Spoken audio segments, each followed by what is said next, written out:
अच्छा बेटे, डायनामिक के सीआरक्यू नंबर 4 में आपसे कह रहा है कि how do you calculate the net force.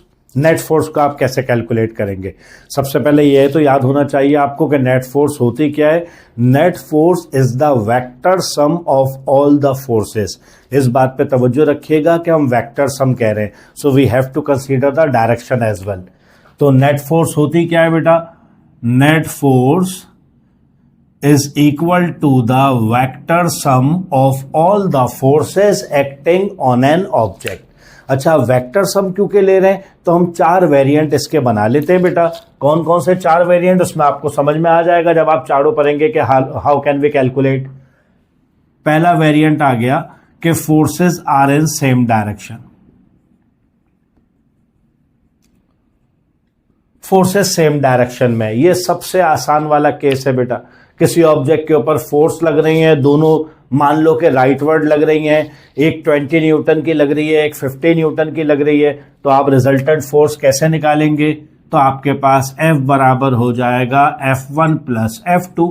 दोनों फोर्सेस का आप समेशन ले लेंगे सेम डायरेक्शन में, तो आपको दिक्कत ही नहीं होगी। 20 को और कितनी हमने सोची थी 50 को, दोनों को ऐड कर लेंगे आपके पास, तो F आपके पास सीधा सीधा आ जाएगा 70 न्यूटन। ये सबसे आसान केस होता है बेटा जब फोर्सेस एक ही डायरेक्शन में। चलो अब दूसरे पे आते हैं। दूसरी दफा हमने ये सोचा कि अपोजिट डायरेक्शन में जनाब, अब क्या होगा? अब अपोजिट डायरेक्शन है तो यकीनन एक पॉजिटिव लिया जाएगा और एक नेगेटिव लिया जाएगा। तो अब जो आपके पास नेट फोर्स का फॉर्मूला हो जाएगा मैग्नीट्यूड F1 प्लस F2, इस तरह से हो जाएगा। चलिए जनाब, तो हमने अब एज्यूम कर लिया कि वही फोर्सेस राइटवर्ड 50 न्यूटन की फोर्स लग रही है और जो है लेफ्टवर्ड जो है वो 20 न्यूटन की फोर्स लग रही है। तब आप ले लेंगे 50 माइनस 20, कितना आ जाएगा आपके पास? 30 न्यूटन। तो अब आपके पास रिजल्टेंट फोर्स आ जाएगी बेटे 30 न्यूटन टुवर्ड्स राइट। ठीक है, ये आपके पास दूसरा केस हो गया जब फोर्सेस अपोजिट डायरेक्शन में। अच्छा, तीसरा केस क्या हो सकता है? They are at right angle, the angle between the forces is 90 degree. अगर वो राइट एंगल के ऊपर है, 90 डिग्री का एंगल बना रही हैं, तो फिर बेटे नेट फोर्स कैसे कैलकुलेट की जाती है? फिर नेट फोर्स का आपके पास फॉर्मूला हो जाएगा under root F1 square plus F2 square.